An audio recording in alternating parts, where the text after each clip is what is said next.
அதாவது தம்பி அண்ணாமலையாவது தானே படித்து தானே உயர்ந்து ஒரு கட்சியின் தலைவராக இன்று ஆகியிருக்கிறார். உதயநிதிக்கு என்ன தகுதி இருக்கிறது என்று கேட்கிறேன். நான் ஏற்கனவே கேட்டுட்டேன். உதயநிதி கலைஞரின் பேரன் இல்லாமல் ஸ்டாலினின் மகன் இல்லாமல் இருந்தால் உதயநிதியின் குவாலிபிகேஷன் என்ன, உதயநிதியின் தகுதி என்ன, உதயநிதியின் மதிப்பு என்ன? அதனால் ஏதோ இவருக்கு எல்லாத்தையும் பத்தி பேசுறதுக்கு லைசன்ஸ் இருக்க மாதிரி பேசுறாரு. இது மக்கள் சரியான தண்டனையை உதயநிதிக்கும் அவர் கட்சிக்கும் கொடுப்பார்கள். யாரையும் மதிக்க மாட்டேன்னா என்ன அர்த்தம்? அதான்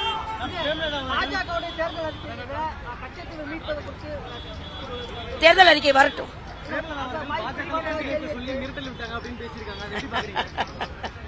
மிக துரதிருஷ்டவசமானது. அதை பற்றி நான் ரொம்ப கருத்து சொல்ல விரும்பல. ஏன்னா அதெல்லாம் இல்லாத ஒரு கருத்து. அதுக்காக போய் சொல்லி ஏன் நான் முக்கியத்துவம் கொடுக்க வேண்டும்?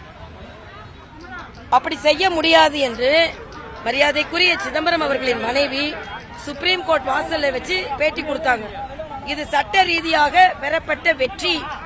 இது மாநிலத்திற்கு மாநிலம். இன்னொன்று, கல்வி என்பது மத்திய பட்டியலில் இருக்கிறது.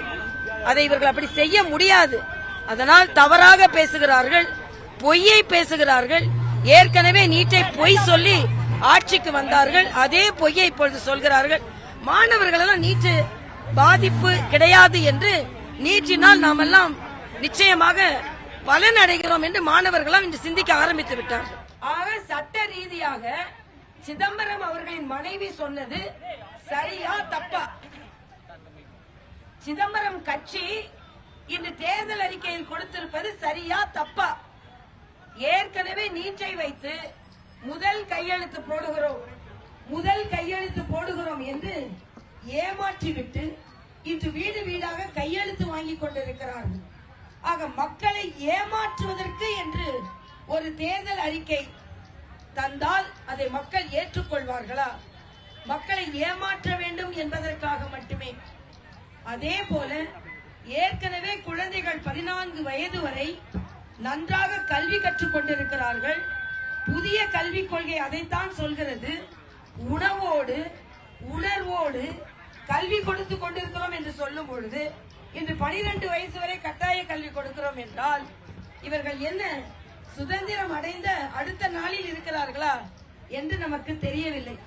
அதே போலத்தான் கல்வி கடன் ரத்து என்பதும், இதற்கு முன்னால் இதே சிதம்பரம் நிதியமைச்சராக இருக்கும் போது விவசாய கடன் ரத்து என்று ஒரு நாடகம் ஆடினார்கள். அதே போல ஒரு நாடகம் தான் இந்த கல்வி கடன் ரத்து. இன்று மாணவர்கள் மரியாதைக்குரிய பாரத பிரதமர் அவர்களின் தலைமையில் உள்ள ஆட்சி start up India, stand up India என்று இளைஞர்களுக்கு அவர்கள் தொழில் முனைவோர்கள் ஆவதற்கும், மரியாதைக்குரிய நமது பெண்மணிகள் தொழில் முனைவோர்களாக ஆவதற்கு முத்ரா கடன் வங்கி, இப்படி எப்படியோ பல திட்டங்களை கொடுத்து கொண்டிருக்கும் பொழுது பழைய ஒரு தேர்தல் அறிக்கையை தேதியை பார்க்கவில்லை என்றால் ஏதோ 30 ஆண்டுகளுக்கு முன்னால் ஒரு தேர்தல் அறிக்கையை போல அது இருக்கிறது.